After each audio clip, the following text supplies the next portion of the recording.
आए हुए सभी भाई बहनों को प्रभु यीशु मसीह के नाम से जय मसीह। आइए हम वचन में चलते हैं।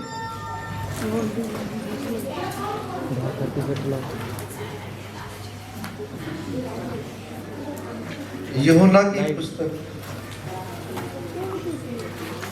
नया नियम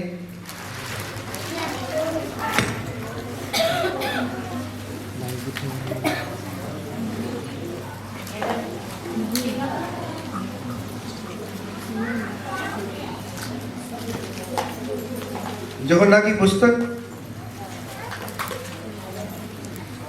2:13।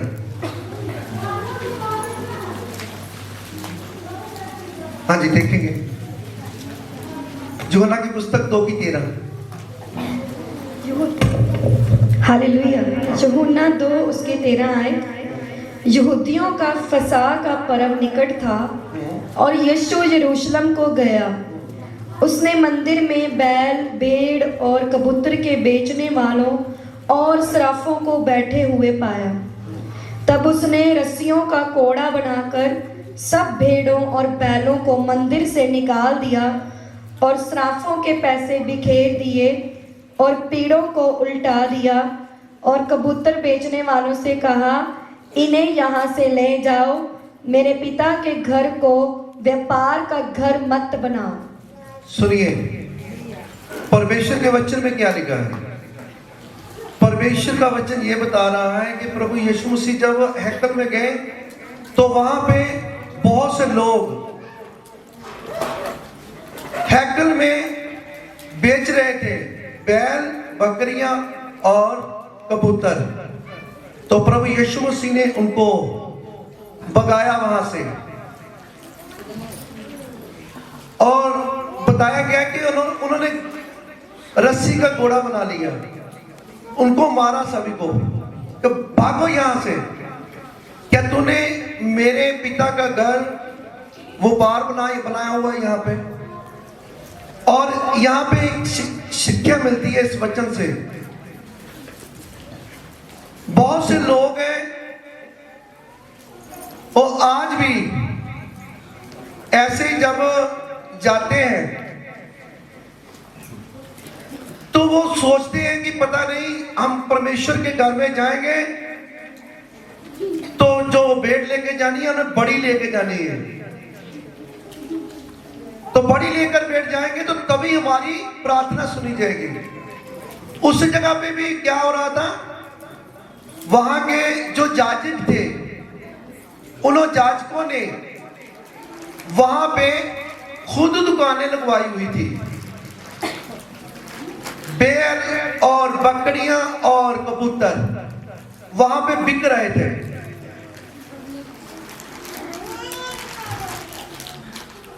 जो ज्यादा पैसे वाला था वो बैल लेता था, बकरी लेता था।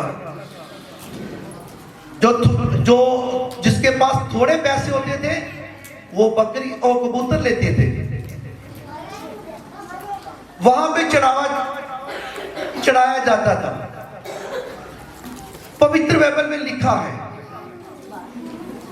और वहीं से जब चढ़ावा चढ़ता था तो वहीं से फिर वापस वहीं भी आता था जिस जगह पे दुकानें लगी हुई है, यानी कि पूरी तरह व्यापार हो रहा था। तो प्रभु यीशु मसीह को जब पता चला तो उन्होंने भगाया उनको, उनके सारा कुछ जितने भी पैसे वहां पे थे वो सब उड़ा दिए, खिलार दिए वहां पे। तो मैं आपको यह बताना चाहता हूं प्रभु यीशु मसीह ने क्यों ऐसे कहा कि मेरे पिता के घर को आपने व्यापार बनाकर रखा हुआ है। हमें सिखाया है संसार के लोगों को, हमको सभी को, कि जो सच्चे परमेश्वर प्रभु यीशु मसीह का घर है वहां पे कोई व्यापार नहीं है। वहां पे जब कोई आता है ये नहीं सोच के आता कि मैं अपने हाथ में इतने पैसे लेके जाऊं तो तभी मेरी प्रार्थना होगी।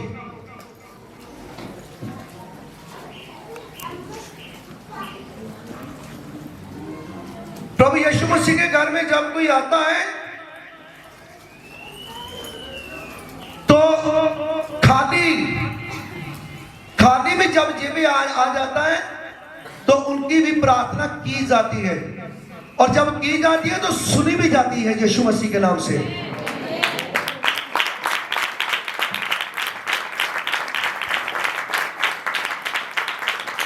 हालेलुया। तो वहां पे जो लोग थे उनको जब भगाया वहां से, तो आगे हम देखेंगे।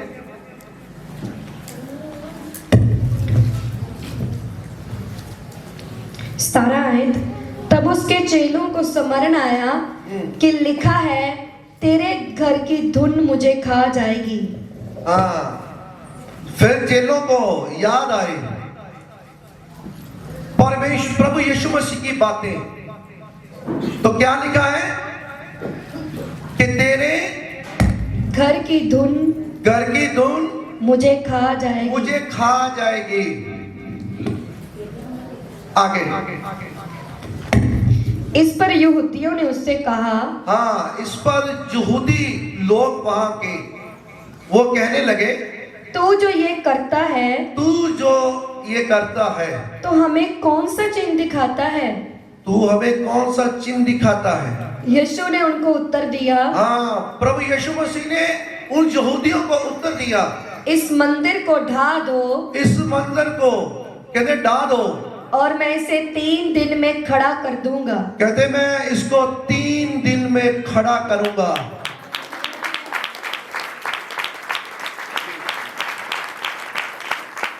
पवित्र बाइबल में लिखा है कि जो वो मंदिर बना हुआ था वो 44 यानी कि 44 साल लगे थे। 44 साल उसको बनाने में लगे थे। तो वो यहूदी लोग सोचने लगे, वो कहने लगे कि ये तो मंदिर, ये घर 44 साल लगे हैं इसको बनाने में, और ये हमें कह रहा है कि इसको मैं 3 दिन में खड़ा करूंगा। उन यहूदियों को मालूम नहीं था, वो प्रभु यीशु मसीह की बातों को नहीं समझते थे। प्रभु यीशु मसीह अपनी बॉडी की बात कर रहे थे, बॉडी की, कि मेरा पिता, मेरा परमेश्वर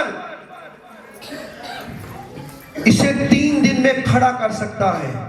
हालेलुया। तो आपको याद है यहां पे बैठा हुआ एक भाई जो दिल्ली से आया है, नगेंद्र भाई। एक मिनट आना यार। नगेंद्र भाई का जब एक्सीडेंट हुआ था इसका, ये भाई का, जब दिल्ली से, ये दिल्ली में था, जब प्रभु यीशु मसीह का विरोध करता था, ये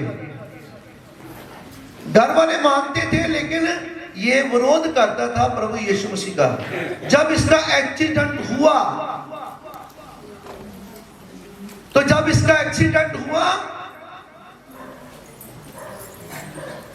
तो इसका जो टांग थी वो 3 जगह से टूट चुकी थी। ऐसे हुआ था भाई?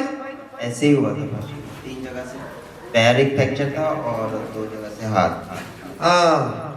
तो 3 जगह से टांग टूटी थी और 2 जगह से बाजू। और इसको हॉस्पिटल में दाखिल किया गया था, और जिस जगह पे ये काम करता था भाई, वहां की वो मैडम थी, वो मैडम कहने लगी कि मैं पूरी तरह इलाज करवाऊंगी इसका, पैसा लगाकर। तो आप जानते हो राजू को, जो प्रभु का दास है, इनका भाई है, वो कहने लगा मैडम को, कहता मैडम मेरे भाई को आप प्रभु यीशु मसीह के घर में ले आओ, वो ठीक हो जाएगा। तो वो क्या कहती है मैडम? कहती दिमाग खराब है, अरे जो टूटा फूटा हुआ है वो हॉस्पिटल में ही चंगा होगा, तेरे प्रभु क्या करेंगे? वो कहने लगी, मैडम रॉड डलनी थी। और मैं ये आपको बताना चाहता हूं, यही भाई की बात इनका भाई कर रहा था मैडम से, तो मैडम ने कहा मैं 15 दिन का टाइम दूंगी, 15 दिन में ना ठीक हुआ फिर देखना, फिर मैं आपसे पूछूंगी आपका प्रभु क्या करते हैं। तो वो भाई, वो राजू भाई, वो मेरे पास आया, तो मैं प्रार्थना में था रूम में, तो राजू मेरे रूम में आया, प्रार्थना कर रहा था, तो मेरे को कहा कि नगेंद्र भाई जो है मेरे भाई बड़े, वो 15 दिन का टाइम मैडम कह रही है, तो 15 दिन में मैं तुमको टाइम देती हूँ कि आपका प्रभु ठीक कर सकता कि नहीं। लेकिन उस टाइम मैं प्रार्थना में था, तो मेरे अंदर से आवाज क्या आई, मैंने कहा जाओ राजू उस मैडम को कह दो कि मेरा प्रभु 3 दिन में खड़ा करके दिखाएगा। और ऐसे हुआ, ये भाई को 3 दिन में प्रभु यीशु मसीह ने खड़ा किया, इनकी हड्डियों को, टूटी हुई हड्डियों को जोड़ के दिखा दिया। फ्राइडे वाले दिन, सैटरडे और संडे, और 3 दिन में ये भाई खड़ा हुआ। और मंडे जब हमने टेस्ट करवाया तो सारी हड्डियां जुड़ी हुई थी यीशु मसीह के नाम से। हालेलुया। तो यही वचन आज आपके साथ हो रहा है, आप लोग सुन रहे हो। ये विश्वास करना कि ये प्रभु यीशु मसीह, आप बॉडी की बात कर रहे थे, ये बॉडी की, कि 3 दिन में टूटी फूटी बॉडी भी हो, हड्डियां टूटी हो, तो कहते कि मेरा पिता 3 दिन में खड़ा करके दिखा देगा।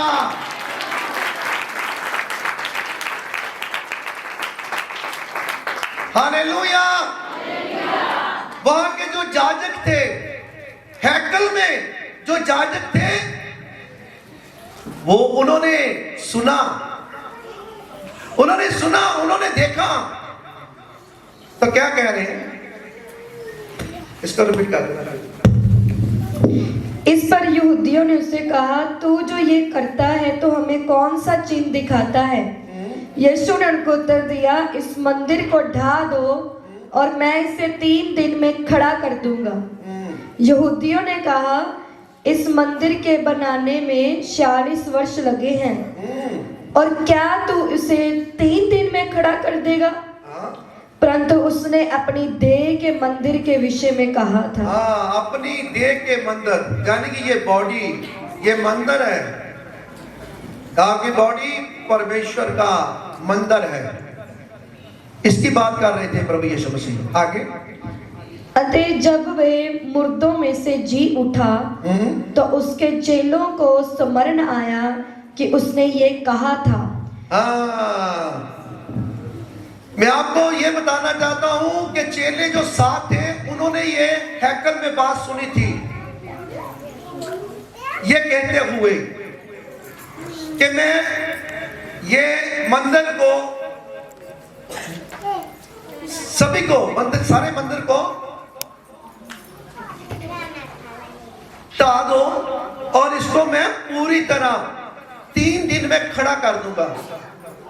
तो उन्होंने ये बात सुनी, चेलों ने ये बात सुनी। तो जब प्रभु यीशु मसीह मुर्दों में से जी उठे थे तीसरे दिन, जब मुर्दों में से तीसरे दिन जी उठे थे, तो फिर उनको ये बात याद आई, चेलों को, ओहो, हमारे गुरु ने, हमारे प्रभु ने ये बात मंदिर में कही थी, हैकल में कही थी ये बात। और जब मुर्दों में से प्रभु यीशु मसीह जी उठे तो सचमुच उनको याद आ गई ये बात। हालेलुया। क्योंकि जब हम वचन सुनते हैं, वचन पढ़ते हैं, तो हमें वो हमारे बुद्धि में रहता है, वचन हमारे मन में रहता है और फिर याद आ जाती है। ऐसे चेलों को भी याद आ गई कि हमारे प्रभु ने ये कहा था कि मैं इनको 3 दिन में खड़ा कर सकता हूं। हालेलुया। तो आगे, और उन्होंने पवित्र शास्त्र और उस वचन को जो यीशु ने कहा था प्रतीत की। हाँ, उन्होंने विश्वास किया। जो बातें प्रभु यीशु मसीह ने कही थी, जो चेलों ने सुनी थी, उन्होंने विश्वास कर लिया। हालेलुया। तो अब देखना, अब पूरी तरह ध्यान से सुनना। जो मैंने वचन शुरू किया था, मैंने कहा था कि वहां हैकल में क्या हो रहा था, वहां पे बैल, बकरियां और कबूतर बिक रहे थे। तो प्रभु यीशु मसीह ने क्या कहा? कहा कि क्या आप मेरे पिता के घर को व्यापार बनाकर रखा हुआ है? और सभी को भगाया वहां से। और आगे हम देखेंगे मत्ती की पुस्तक 11:25 में।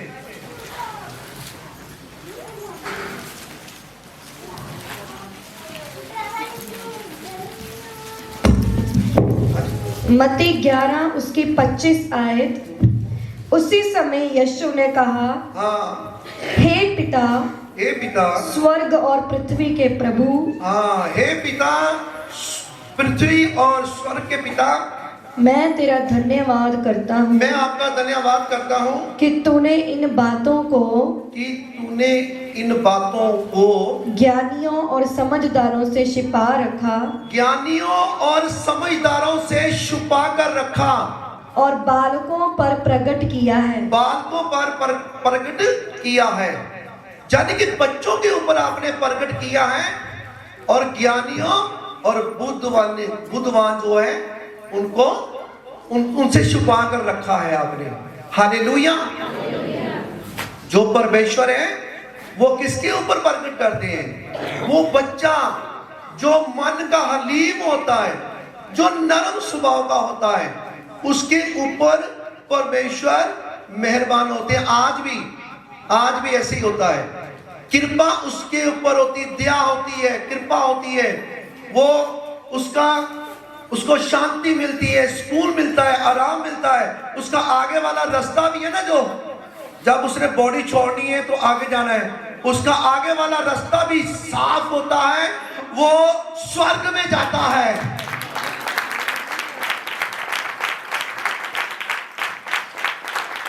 हालेलुया। तो आगे 26 आयत। हाँ, हे पिता, क्योंकि तुझे यही अच्छा लगा। हाँ, हे पिता, तुम्हें यही अच्छा लगा। क्या अच्छा लगा? कि जो बच्चे हैं, जो हैकल में, जो चर्च में, जो बच्चे की अमानत आते हैं, चाहे वो जितने भी बुद्धिमान हो, जितने मर्जी बुद्धिमान हो, चाहे जितने मर्जी पढ़े लिखे हो, जब कोई भी भाई या बहन प्रभु के घर में आती है, उसको बच्चे की अमानत आना चाहिए, बच्चे बनकर आना चाहिए। जब हम बच्चे बनकर आते हैं तो सभी से हम प्रेम से रहते हैं, प्यार से रहते हैं, अपनी चालाकी नहीं दिखाते, हम अपनी बुद्धि के साथ नहीं चलते, बच्चे की तरह चलते हैं। जहां पे जगह मिली वहां पे बैठ गए, जिसने प्यार से बुलाया उसको प्यार से जवाब दे दिया, क्योंकि कोई चालाकी नहीं। जब हम अपने घर में, अपने पिता परमेश्वर के घर में आते हैं तो कभी चालाकी नहीं दिखानी, कभी अपनी बुद्धि को इस्तेमाल ऐसे नहीं करना कि जैसे हम बाहर करते हैं। मैं तो ये कहता हूं, बाहर भी जब आप रहते हो, बाहर जाते हो, तो क्या करना चाहिए? पिता परमेश्वर के वचन को हमेशा याद रखना चाहिए, पिता को याद रखना चाहिए, हमेशा उसके वचन को याद रखना चाहिए। तो जब आप पिता के परमेश्वर के वचन को याद रखेंगे तो पिता परमेश्वर की दया आपके ऊपर हमेशा बनी रहेगी। हालेलुया। हाँ जी, आगे मेरे पिता ने मुझे सब कुछ सौंपा है हाँ, प्रभु यीशु मसीह क्या कह रहे हैं? कहते मेरे पिता ने मेरे को सब कुछ सौंप दिया है। और कोई पुत्र को नहीं जानता जब आप भी नम्र स्वभाव के हो जाओगे, जब आप पूरी तरह हलीम हो जाओगे, नरम हो जाओगे, तो पिता परमेश्वर ने जैसे अपने बेटे प्रभु यीशु मसीह को सारा कुछ सौंप दिया है, आपको भी मिल जाएगा यीशु मसीह के नाम से। हालेलुया। आपको नम्र स्वभाव का, अपना नम्र स्वभाव बनाना पड़ेगा और हलीम होना पड़ेगा, और हर एक से प्रेम से, प्यार से, एक दूसरे के साथ प्रेम से, प्यार से बात करनी पड़ेगी आपको। हालेलुया। हाँ जी, आगे।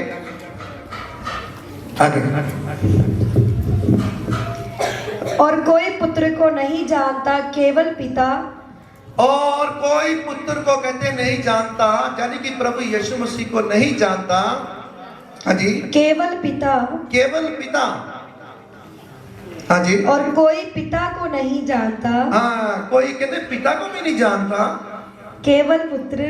केवल पुत्र को, और वह जिस पर पुत्र उसे प्रकट करना चाहे। हाँ, दोबारा रिपीट करो बेटी।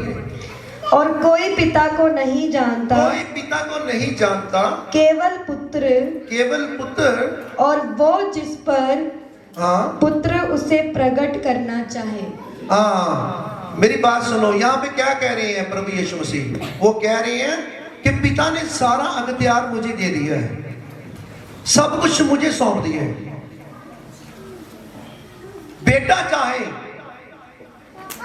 तो जिसके ऊपर वो चाहे, बेटा हर एक बेटी के बेटे के ऊपर चाहे वो दया कर सकता है, कृपा कर सकता है। हालेलुया।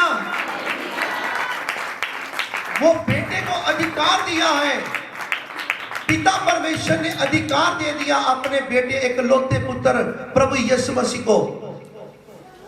हाँ जी, आगे।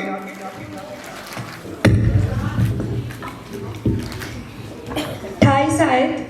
हे सब परिश्रम करने वालों हाँ, और बोझ से दबे हुए लोगों। हाँ, यहाँ पे क्या कह रहे हैं?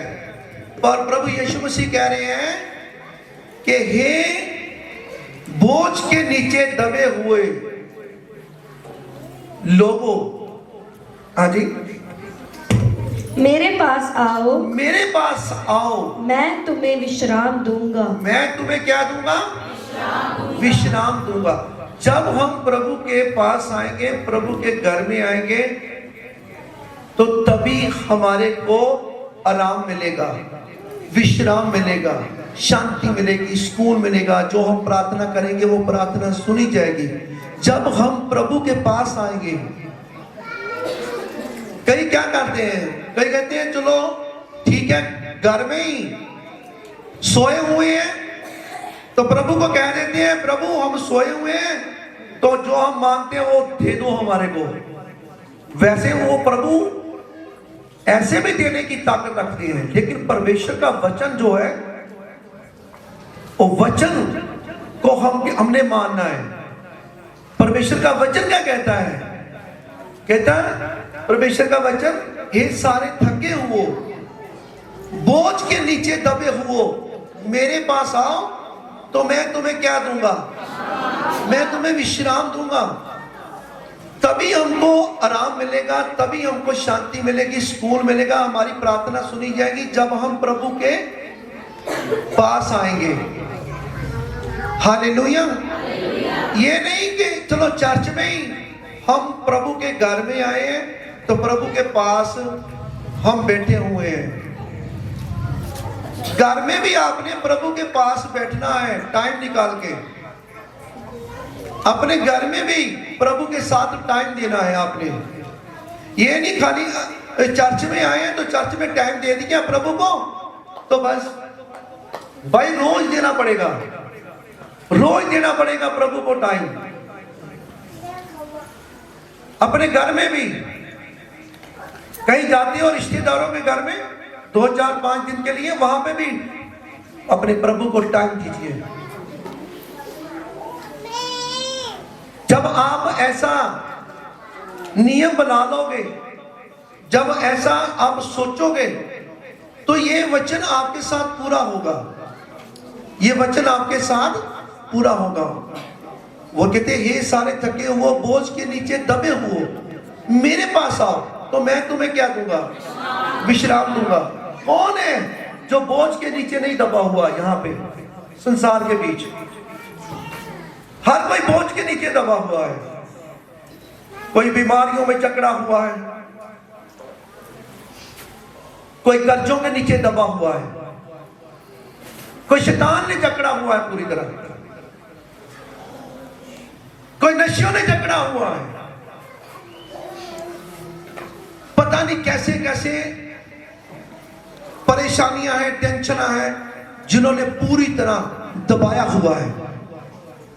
तो ये सारी टेंशनों से, सारी परेशानियों से प्रभु यीशु मसीह आप लोगों को आजाद कर सकते हैं, फ्री कर सकते हैं। जब कहते हैं, हे सारे थके हुए बोझ के नीचे दबे हुए मेरे पास आओ तो मैं तुम्हें विश्राम दूंगा। हालेलुया। तो परमेश्वर का वचन आप लोगों से बात कर रहा है। एक दूसरे को कह दीजिए, एक दूसरे को कह दीजिए, यहाँ पे बैठी हुए बहनों को कह दो, भाई को कह दो कि आज तेरे सारे बोझ जाने वाले हैं। तेरे सारे बोझ जाने वाले हैं। एक दूसरे को कह दो, फिर कह दो तेरे बोझ जैसे भी है आज प्रभु यीशु मसीह के नाम से आज चले जाएंगे। बोलिए आमीन। आगे बोलिए। हाँ बेटी। मेरा जुआ अपने ऊपर उठा लो। हाँ, मेरा जुआ अपने ऊपर उठा लो। मेरा जुआ अपने ऊपर उठा लो। हाँ जी, आगे।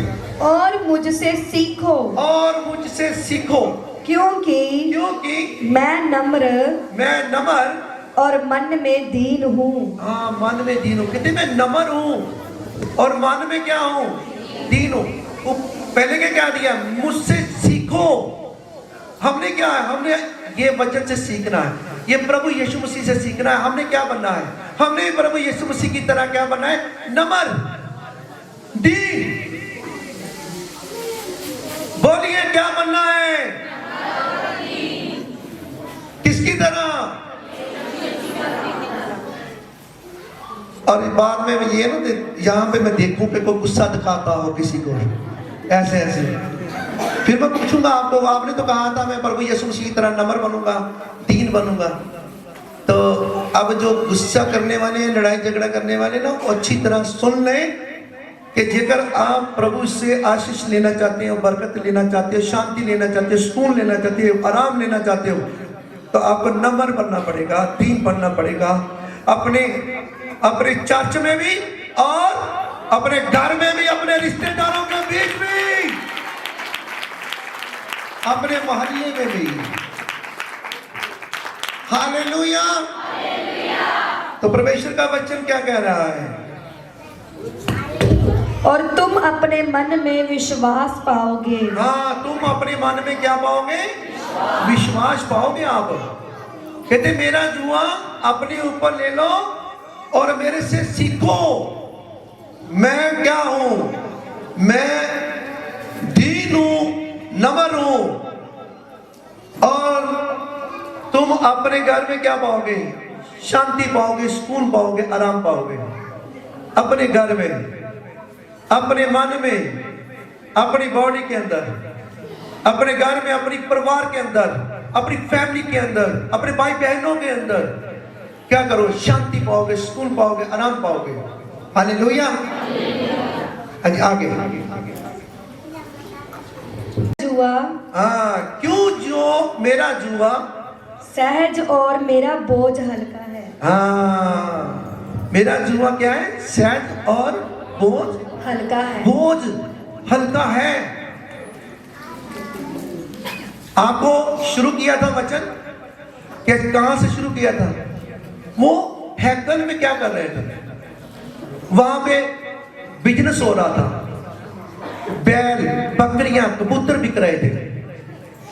वो वहां से खरीदते थे, फिर आगे जाते थे, फिर परमेश्वर के आगे घुटने लगा के माथा टेकते थे, यानी कि पूरी तरह व्यापार हो रहा था। तो प्रभु यीशु मसीह क्या कहते हैं? कहते हैं कि मेरा बोझ क्या है? हल्का है। अरे बोझ हल्का है कि जब मेरे घर में आओगे आपको कोई पैसे का इंतजाम करने की जरूरत नहीं है, खाली जेबें आ जाओ। अरे कोई बैल बकरी खरीदने की जरूरत नहीं है, कबूतर खरीदने की जरूरत नहीं है, खाली जेबें आओ और जेबें भरकर लेके जाओ मेरे पिता के घर से। मेरे पिता के घर से जेबें भरकर लेकर जाओ। और आप लोगों के आज जेबें, यानी कि आपके बिजनेस सुपर ब्लेस हो जाएंगे और कर्जे उतर जाएंगे यीशु मसीह के नाम से।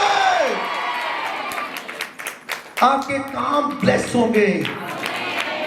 और याद रखना कि आज का वचन, आज का दिन याद रखना, मैंने जो बोला है, जो विश्वास करेगा नीचा करेगा, उनकी गवाही मैं यहां पे सुनागा यीशु मसीह के नाम से।